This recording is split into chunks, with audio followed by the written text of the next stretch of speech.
안녕하세요. TV주치 건강하게 삽시다의 신재원입니다. 최근에 비만 인구가 늘어나고 식습관이 서구화되면서요. 전에 문제가 되지 않았던 새로운 문제들이 등장을 하고 있습니다. 그 중에 하나가 바로 여성형 유방증인데요. 이 여성처럼 가슴이 나오는 그런 남성들의 이야기입니다. 오늘 TV주치 시간에는 이 여성형 유방증에 대해서 자세히 알아보는 시간 가지겠습니다. 오늘의 주치의를 화면으로 만나보시죠.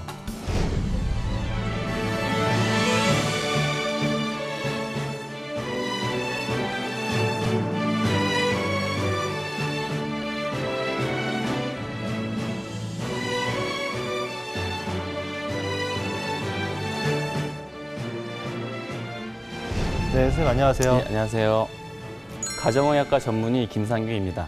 네, 선생님 먼저 여성형 유방증에 대해서 네. 한번 설명을 해주시죠. 네, 여성형 유방증이라는 것은 줄여서 여유증이라고도 말하는데요. 이것은 남성 가슴 모양이 마치 여성처럼 점점 커져서 크게 비대하게 된 상태를 말하게 됩니다. 우리나라의 경우를 보게 되면은 약 300만 명 정도가 이 여유증을 갖고 있다고 추산되는데 이것은 한국 전체 남성의 10 내지 15% 정도가 여유증을 갖고 있다라는 그런 유병률을 보여주는 수치입니다. 이것은 적지 않은 수치가 되겠습니다. 네, 궁금한 게 그러면 사실 이렇게 남성이 왜 이렇게 여성처럼 이렇게 유방이 나오는 것처럼 보이느냐 하는 것일 텐데요. 네. 그 원인이 무엇인가요? 네.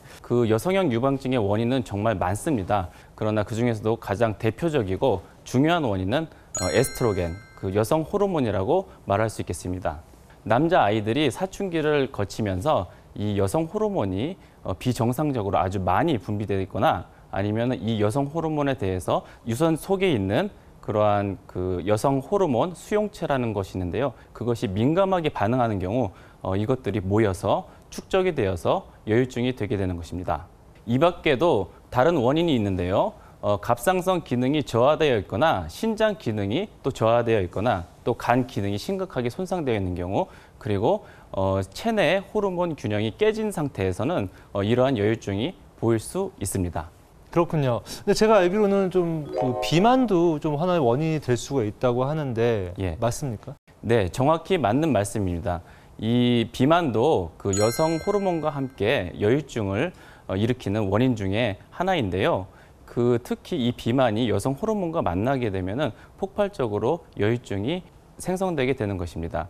어렸을 때부터 비만인 그러한 소아형 비만 환자가 있는데요. 이러한 경우가 더 큰 문제가 될 수 있습니다. 네, 그럼 환자분들이 주로 병원에 어떤 증상이 있다 이렇게 얘기하면서 이렇게 오시게 되나요? 예. 환자분들 대부분이 특별한 증상을 호소하거나 그러진 않습니다. 그러나 젖몽울이 만져진다거나 통증을 호소하면서 병원에 오시는 분이 계십니다. 육안으로도 젖몽울이를 쉽게 관찰할 수 있고요. 손으로 만져보면 단단한 젖몽울이가 잡히는 경우가 대부분입니다. 손으로 만질 경우 통증을 호소하기도 하고 강하게 눌러보면 유죽 같은 하얀색 분비 물질이 나오는 경우가 있습니다. 여유증은 종종 지름이 5cm 이상으로 아주 크게 발전하기도 합니다. 특히 4cm 이상의 여유증인 경우에는 자연적으로 치유되는 경우는 거의 없다고 보시면 되겠습니다.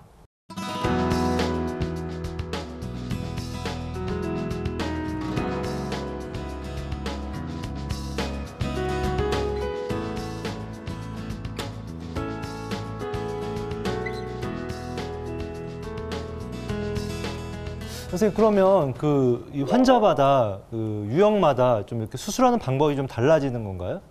예. 여유증의 수술은 기본적으로 또 원칙적으로는 수술 방법은 동일합니다.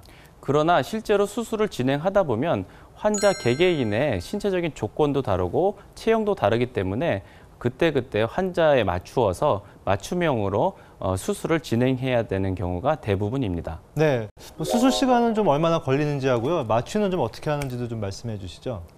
대부분 환자들은 입원이 필요하지 않습니다. 마취 같은 경우에는 전신 마취가 아닌 수면 마취로 유도를 하기 때문에 안전하고요. 그리고 수술 후에 환자가 수술실에서 회복실로 걸어갈 정도로 환자는 회복되게 됩니다.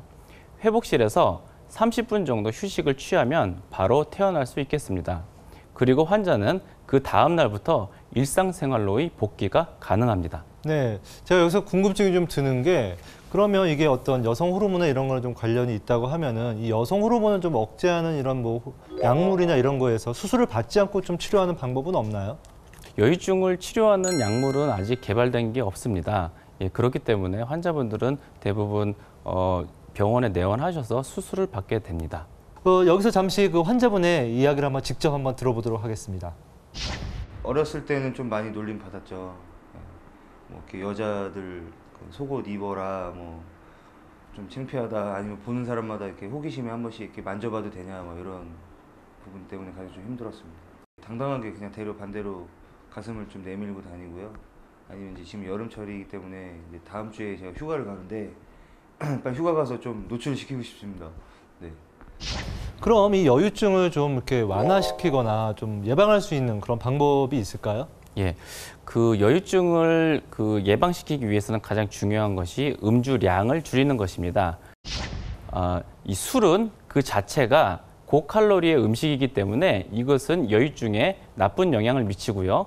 그보다 더 위험한 원인은 고칼로리의 기름진 안주들이 더욱더 문제입니다. 따라서 술을 마시더라도 가능한 한 안주로는 생수나 신선 과일 또는 채소 종류의 저칼로리 안주를 선택하는 것이 좋겠습니다. 두 번째 예방법은 운동 습관입니다. 평소 걷는 속도보다 조금만 더 활기차게 빨리 걸어도 시간당 약 50kcal를 더 소모할 수 있습니다. 보폭을 크게 해서 걷는 것도 이러한 걷는 속도를 늘릴 수 있는 방법입니다. 일주일에 약 3시간씩만 이러한 운동을 해도 효과가 있습니다. 또한 아침 기상 직후나 저녁 취침 전에 간단한 스트레칭으로 근육량을 늘려주는 것도 칼로리 소모를 더 많이 늘리는 방법 중에 하나입니다.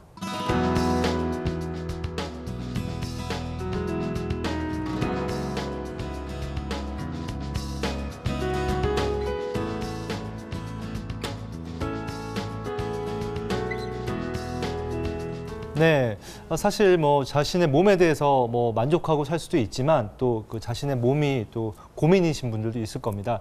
이 고민되시는 분들은 한번 의사 선생님과 한번 상담을 해보시길 권해드리겠습니다.